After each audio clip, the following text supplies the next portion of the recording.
E agora nós vamos dar dicas aqui junto com a doutora Patrícia Varela. Eu quero receber aqui com muito carinho. Seja bem-vinda. Tudo bem? Tudo Camila? ótimo, tudo Muito ótimo. prazer. Feliz 2020 para você. Para mim, para todos.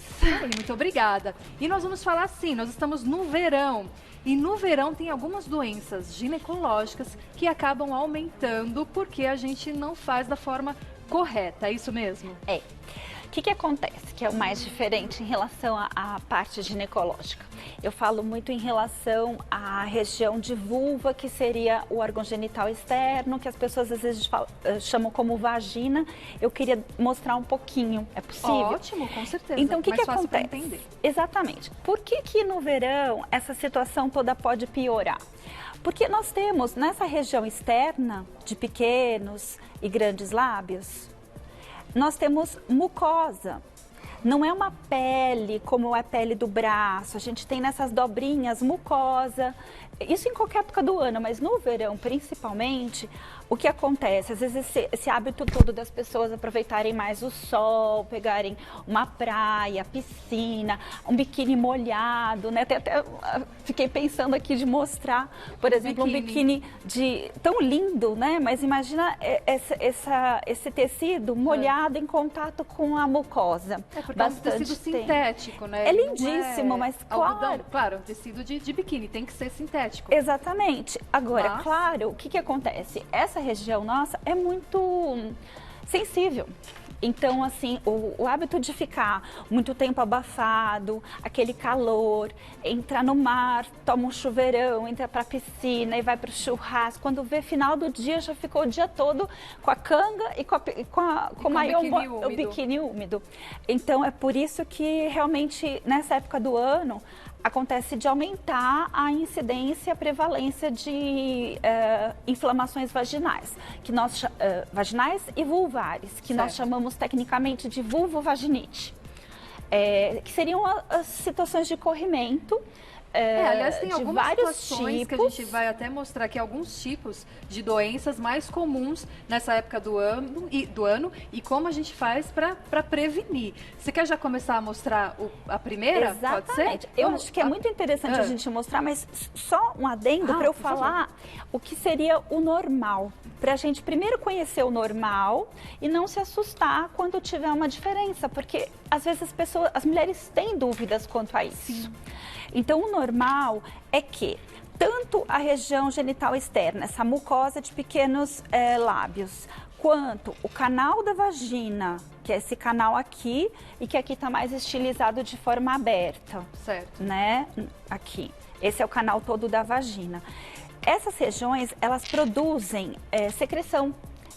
Tem pequenas glândulas em volta que produzem secreção em cerca de 3 a 5 gramas por dia, que é uma quantidade, claro, que ninguém vai pesar e medir, mas para saber que existe, de uma forma que mantenha a flora vaginal normal.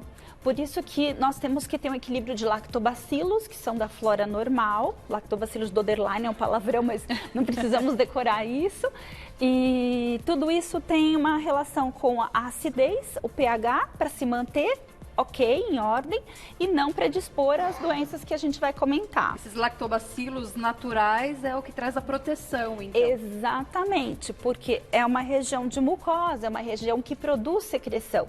Então, imagina, se fica abafado, se muda a acidez, se vem uma bactéria oportunista, claro que acaba sendo um meio de cultura para uma inflamação, até mesmo uma infecção alta, que acomete trompas e útero, levando a um quadro muito mais grave no futuro.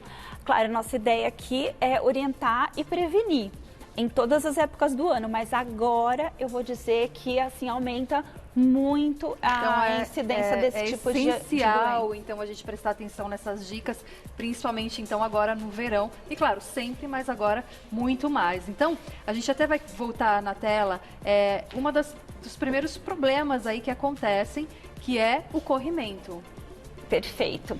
Então é importante saber que a palavra corrimento já quer dizer uma doença, né? Só que vamos entender que as pessoas de uma forma geral entendem corrimento como sendo uma saída de secreção pela vagina. Então se a gente conhece, em primeiro lugar, o que é uma secreção normal, como eu vinha falando, eu bato muito nessa tecla, é que haja, em qualquer mulher pode ter uma saída de secreção em pequena quantidade, translúcida, às vezes branquinha, sem um odor forte.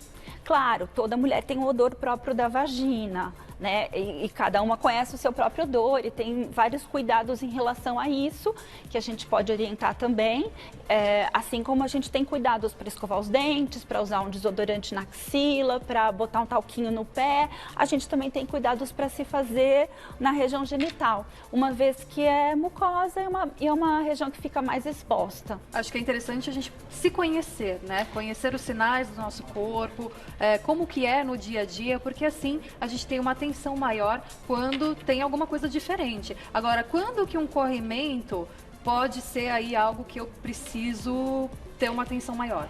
Perfeitamente. Então, o que acontece? Quando que o corrimento acaba sendo algo para se chamar atenção, além do que eu já descrevi até agora, que seria o normal?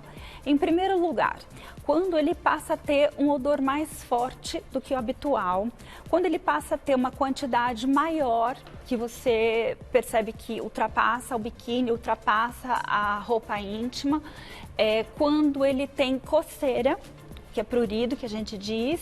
Então, nessas situações é que a gente precisa ter uma atenção maior. A cor também é um indicativo. Sim. O que acontece é que a secreção normal da vagina, ou corrimento normal da vagina, que essa palavra corrimento eu não gosto muito de associar ao normal, né? Mas a secreção normal da vagina, ela é branquinha ou translúcida, em pequena quantidade. Então, às vezes fica difícil de diferenciar de um corrimento mesmo. E tem algumas inflamações que são assintomáticas. Mas vamos falar o que é mais comum, Carol. O que é mais comum é que pode descer uma secreção branquinha, bem branquinha, parecida com leite talhado, heterogênea. Heterogênea que a gente fala pode ser mais líquida, pode ser mais em placa. Esse seria um caso de candidíase, é a característica da candidíase. Eu vou falar a característica dos demais, tá? Então, quando aumenta a quantidade, começa a aparecer umas plaquinhas semelhante a leite talhado, parece nata, e heterogêneo e branco, sem odor. A candidíase não tem um odor mais forte, não tem, a não ser que ele esteja associada com bactérias. A cândida é um fungo. Que, aliás, já é a próxima. Essa foto está perfeita em termos de mostrarmos a característica da candidíase. E o mais comum da candidíase é ocasionar coceira.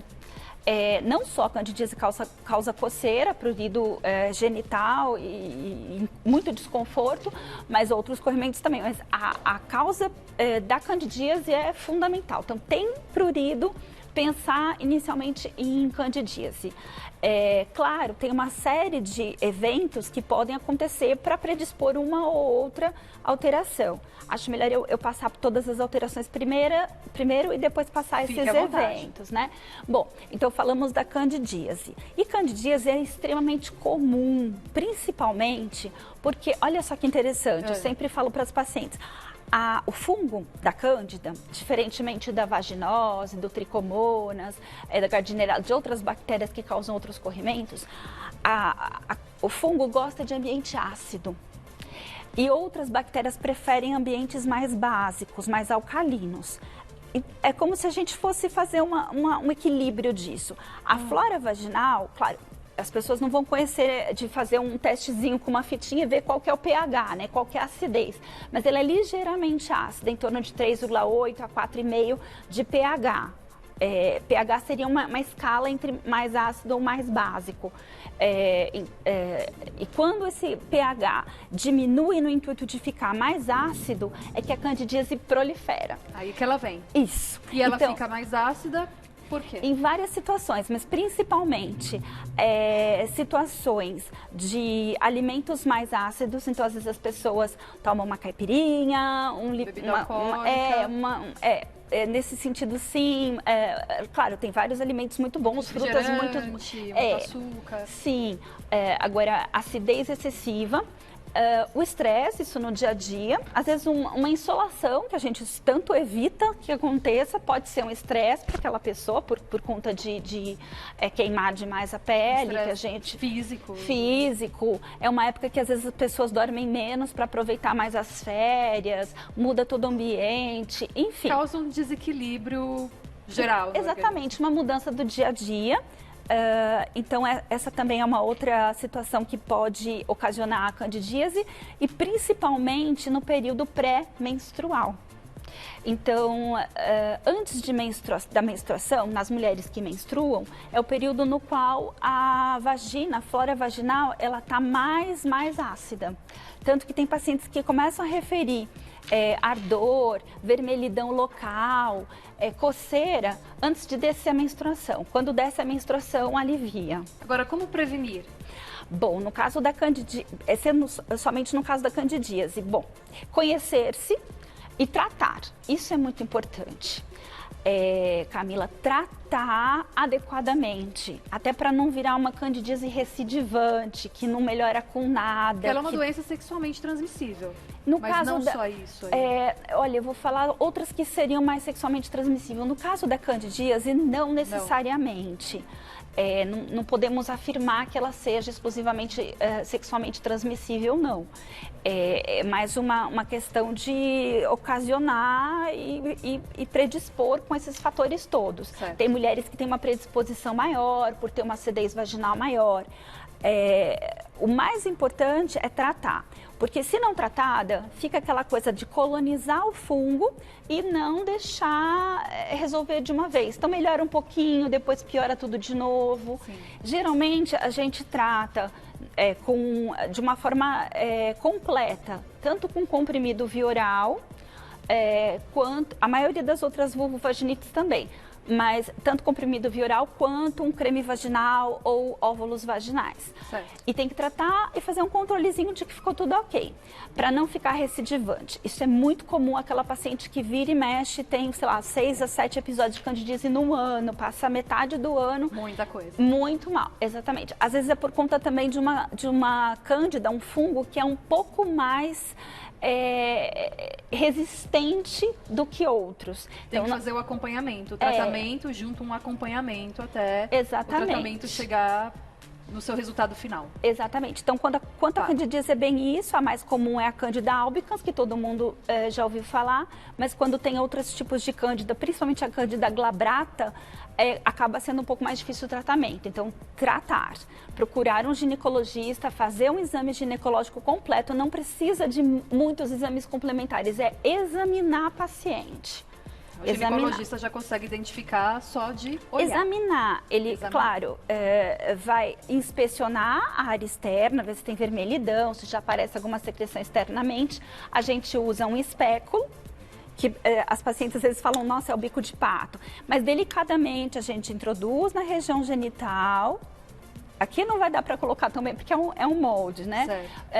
Delicadamente, conversando com a paciente, aí a gente gira, tá do lado contrário, gira e abre ao ponto da gente enxergar, devagarzinho, ao ponto da gente enxergar lá dentro o colo do útero, tá? Que aqui eu não vou conseguir mostrar. E a gente consegue ver as paredes vaginais, consegue ver toda a secreção lá dentro. Bom, essa é a forma que a gente tem de examinar. Falamos da candidíase e tem as outras para comentar. Vamos para a próxima, então? Vamos lá. Na tela é a tricomoníase, que é frequente, mas ela não é tão falada, não é tão conhecida quanto a candidíase. Ela é menos prevalente, porém, no caso do tricomonas, que causa a tricomoníase, ela é, sim, sexualmente transmissível. Então, nesses casos, a gente tem outros tipos de sintomas. Primeiro, corrimentos de outras características, às vezes um corrimento mais esverdeado, tem um odor mais fétido, é um odor que não é... Você percebe que você toma um banho, sai do banho e fica aquele cheiro forte. Então, é muito desconfortável, pode dar prurido também.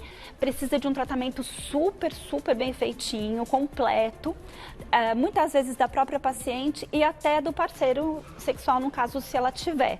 para não acontecer de ficar transmitindo um para o outro.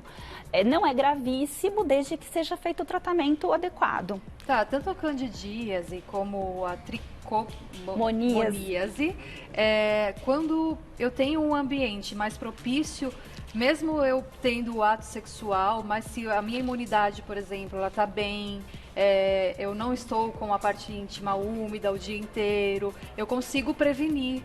Consegue sim. Ou seja, se a imunidade estiver baixa, as chances de eu pegar um fungo desse é maior. Sem dúvida, Camila. Todas essas inflamações por todos esses agentes, eles acometem mais quando baixa a imunidade. O principal que acomete mais quando baixa a imunidade é a cândida. No caso do tricomonas, que é um protozoário, não é nem bactéria nem fungo, é um protozoário. Ele é mais sexualmente transmissível. Claro, a higiene local é muito importante, porque imagina que pode ficar dobrinhas, com preguinhas, com resquício de papel, com resquício de areia até do mar. Então isso tudo acaba sendo meio de cultura.